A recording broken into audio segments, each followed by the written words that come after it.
గుడివాడలోని ఏఎన్ఆర్ కళాశాలలో అక్కినేని నాగేశ్వరరావు దంపతుల పేరిట ఉపకార వేతనాలు అందిస్తామని ఏఎన్ఆర్ కుటుంబం ప్రకటించింది. ఇందుకోసం కళాశాల యాజమాన్యానికి 2 కోట్ల రూపాయలు ఇస్తామని అక్కినేని నాగార్జున వెల్లడించారు. ఏఎన్ఆర్ కళాశాల వజ్రోత్సవాల్లో ఆయన పాల్గొన్నారు. నాగార్జునను చూసి విద్యార్థులు కేరింతలు కొట్టారు.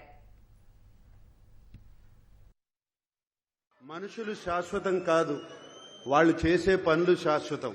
నాన్నగారు చేసిన మంచి పనే తాను చదువుకోలేకపోయినా వేలాది మంది చదువుకోవాలని, వారికి బంగారు భవిష్యత్తు ఉండాలని 1959 నేను పుట్టిన సంవత్సరంలో ఆ టైంలో ఆయనకి కేవలం సినిమాకి మేబీ 5,000 లేకపోతే 10,000 వచ్చేది.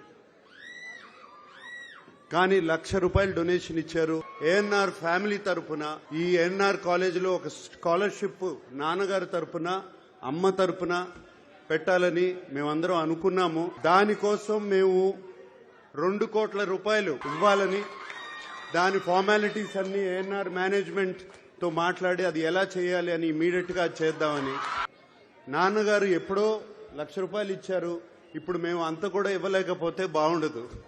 సో అందుకనే అది ఇవ్వాలని ఇంట్లో బయలుదేరే ముందు పిల్లలు, నా శ్రీమతి అమల ఏంటి ఒట్టి చేతులతో వెళ్తారా ఏదన్నా తీసుకెళ్తారా అని చెప్పింది. సో అందుకనే ఈ డొనేషన్ రేపు వెంటనే జరుగుతుంది.